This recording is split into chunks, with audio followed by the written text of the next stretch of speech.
Hi friends, ఇప్పుడు interesting న్యూస్తో మీ ముందుకు వచ్చాను.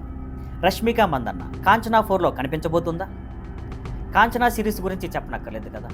రాఘవ లారెన్స్ గారు తీసిన ఈ ఫ్రాంచైజ్ హర్రర్ కామెడీకి కొత్త స్టేట్మెంట్ ఇచ్చింది.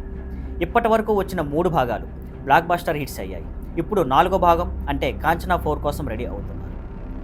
తాజాగా వచ్చిన వార్తల ప్రకారం పూజా హెగ్డే ఈ సినిమాలో ఫిమేల్ లీడ్గా ఫిక్స్ అయ్యింది. కానీ అసలైన సర్ప్రైజ్ ఏంటంటే రష్మిక మందన్నాను కూడా ఈ సినిమాలో చూడబోతున్నామా అని టాక్ మొదలైంది. సోర్సెస్ చెబుతున్న దాని ప్రకారం రష్మిక ఈ సినిమాలో ఒక భూత పాత్రలో కనిపించే అవకాశం ఉందని అంటున్నారు. ఇది సాధారణ క్యామియో కాదు, సినిమా ఫ్లాష్ బ్యాక్ పార్ట్లో ఆమె కీలక పాత్ర పోషిస్తుందని టాక్ ఉంది. అంటే హర్రర్ సీక్వెన్స్లో రష్మిక స్క్రీన్ మీద కొత్త యాంగిల్లో కనిపించబోతున్నారు. ఫ్యాన్స్ కూడా ఈ వార్త విన్నాక ఎగ్జైటెడ్గా ఉన్నారు. ఎందుకంటే రష్మిక ఇంతవరకు అలాంటి భయంకరమైన పాత్ర చేయలేదు. ఇది ఆమె కెరీర్కి ఒక కొత్త ఛాలెంజ్ అవుతుంది.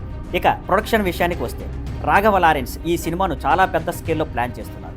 హర్రర్ ఎలిమెంట్స్, కామెడీ, ఎమోషన్ అన్నీ కలిపి ఈసారి మరింత గ్రిప్పింగ్గా ఉండబోతుందని యూనిట్ చెప్పుకుంటుంది. అయితే ఒక క్లారిటీ, ఇప్పటి వరకు రష్మిక నుండి అఫీషియల్ కన్ఫర్మేషన్ రాలేదు కాబట్టి ఫైనల్గా చెప్పడానికి ఇంకా టైం ఉంది. కానీ న్యూస్ సర్కిల్స్లో ఈ కాంబినేషన్ పక్కాగా డిస్కషన్ అవుతుంది.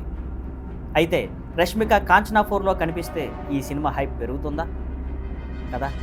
మీరు కూడా ఎగ్జైటెడ్గా ఉన్నారా? కామెంట్స్లో చెప్పండి. మళ్ళీ కలుద్దాం. Skyline networks.